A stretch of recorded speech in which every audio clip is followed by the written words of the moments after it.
Hey everybody, time for another Midweek Connect. As we kind of come out of Sunday, oftentimes we feel a little drag in the middle of the week, so we like to have this time just called a Midweek Connect. And today I just want to raise a couple of questions and talk about something we all kind of struggle with. I don't know if you get distracted like I do, but a lot of times there's just different things happen in life. Something with the kids comes up, or something at work, whatever it may be. And you get distracted, and all these different things kind of come up, and you lose track of what you were originally trying to work on. I'm not sure if that happens to you very often. It happens to me quite a bit, more than I'd like to admit. But as we think about this, there's a phrase that's kind of been kicked around for quite a while, and you may be familiar with it. It says, I'd lose my head if it wasn't screwed on. And so we might think about that, and sometimes we might even say that, I'd lose my head if it wasn't screwed on. And something you might say as you're distracted and you lose focus about what you're really trying to do, or you get kind of lost in the mix of things. And it's an interesting thing because that happens to all of us. But it happens not only in the physical sense, but it also can happen to us when it comes to things like prayer.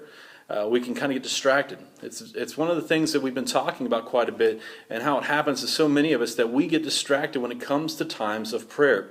And so when we think about this, it can really kind of translate that phrase we talked about pretty accurately into prayer as well. What we see in Ephesians 4:15 is that Christ is the head of the body. And so when we think about that, Christ being the head of the body, and what it means is the head of the church, and when we think about church, we say, well, yeah, that's when we all come together, and that happens on Sundays.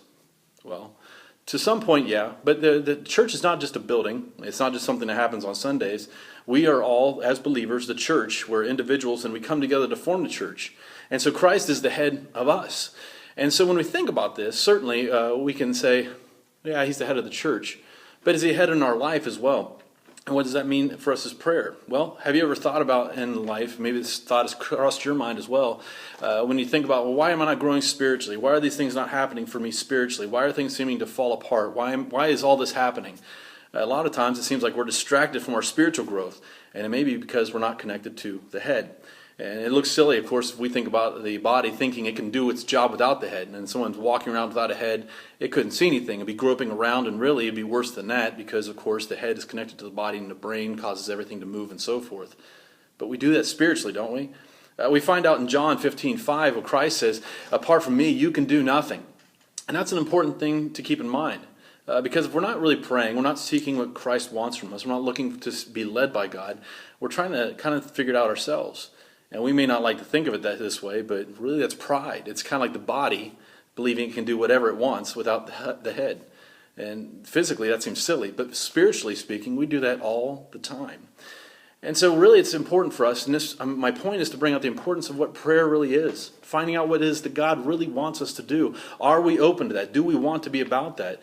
It's important for us to really grab a hold of this. So my challenge today as we think about this, as we think about what we read in Ephesians 4:15 and what we read in John 15:5, and as we think about walking around without our head screwed on straight, we think about that physically, but spiritually we should be thinking about that as well. What are we trying to accomplish without even consulting Christ? What are we trying to do spiritually without his guidance? And so it just causes a couple challenges I want to push back on a little bit. How is our prayer life going? Are we all struggling? I asked that on church on Sunday, and every hand went up. We all are struggling with prayer. There's a lot of distractions. It's hard to carve out 10 minutes or so to pray. And I'm not just talking the checklist prayers. That's part of it. But I'm also talking about the prayers where we are searching and saying, God, what do you want from me? I want to know what you want, and I want to be about that business. And here's the thing about that. We all struggle. We can stop there and say, well, we all struggle. It's something I got to get better at. And we can be people that are for prayer. I really like prayer. It's a good thing. But we're not about it. It's not something that is our identity. It's not what we're trying to do. Here's my suggestion. Don't stay where you are. Do what you need to do. Take the steps necessary to carve out that time. Is it hard? Absolutely. But I don't want that to be an excuse. Let's figure this out. It should be that much of a priority to get our head on straight. And that's the first challenge. If we're struggling, don't stay there. The second piece of this is maybe asking the question, what could change if I did have my head on straight? What could I do? What could happen in my life if I did have my head on straight? And it's not prosperity, it's not money, it's not everything going so smoothly, it's not rainbows and unicorns, but it's about, could I be doing more that God wants me to do if I had my head on straight spiritually? And that's really our challenge for the day.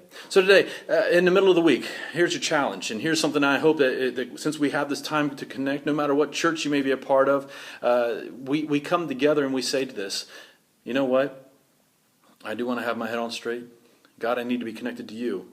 Show me what I need to do.